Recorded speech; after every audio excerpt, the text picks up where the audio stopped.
বিএনপির জানি কি একটা ঝামেলা আছে যে আসলে বিএনপি সংস্কার চায় না, মানে বিএনপি সংস্কার চায়, বিএনপি সংস্কারগুলি জানি কেমন, বিএনপি সংস্কার কোনটাতে চায় না, বিএনপি সংস্কার চায় না যে পরপর দুবার মানে দুবারের বেশি প্রধানমন্ত্রী কেউ হতে পারবেন। এটাকে তারা এখন বলছে যে ঠিক আছে দুবারের বেশি প্রধানমন্ত্রী হতে পারবেন, মানে পরে আবার বিরতিতে আবার হতে পারবেন। এই দুবারের বেশি প্রধানমন্ত্রী হতে পারবেন, তবে তাকে মাঝখানে আবার বিরতি দিতে হবে।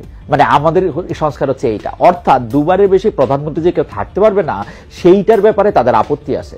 এই সংস্কারটা তার কাছে পছন্দ হয় না। আমি বলি না যে বিএনপির আসলে ঝামেলা আছে, কিরকম ঝামেলা আমি আপনাকে বলি। যেমন ধরেন বিএনপি এখন ওরা তো একটা দল, ওরা জানে যে যদি এখন এইটা ওরা মেনে নেয় যে বিএনপির পরপর দুবারের বেশি কেউ প্রধানমন্ত্রী থাকতে পারবে না, তাহলে কি হবে? ধরা যাক তারেক সাহেব প্রধানমন্ত্রী হলেন, 2 বছর 2টা মেয়াদের পর তারেক সাহেবকে সেখান থেকে সরে যেতে হবে। তো 2টা বছর পরে তারেক সাহেব সরে যেতে হলে তাহলে বিএনপিতে প্রধানমন্ত্রী কে হবেন? নতুন আরেকজন প্রধানমন্ত্রী যখন আসতে নিবেন তখন দলটা কি এক থাকবে, দলটাকে ভেঙে যাবে, এরকমই মনে ওরা চিন্তা করে। ধরেন এখন বেগম খালেদা জিয়া প্রধানমন্ত্রী হলে উনি 4 বছর থাকলেন, তারপরে জনাব তারেক রহমান প্রধানমন্ত্রী হলে উনি 2 বার প্রধানমন্ত্রী থাকলেন, উনি আরো 8 বছর থাকলেন, কত 12 বছর। তারপরে হচ্ছে তারেক সাহেবের যে স্ত্রী আছেন তিনি প্রধানমন্ত্রী থাকলেন 2 বছর, তাহলে থাকলেন হলো 12 8 20 বছর।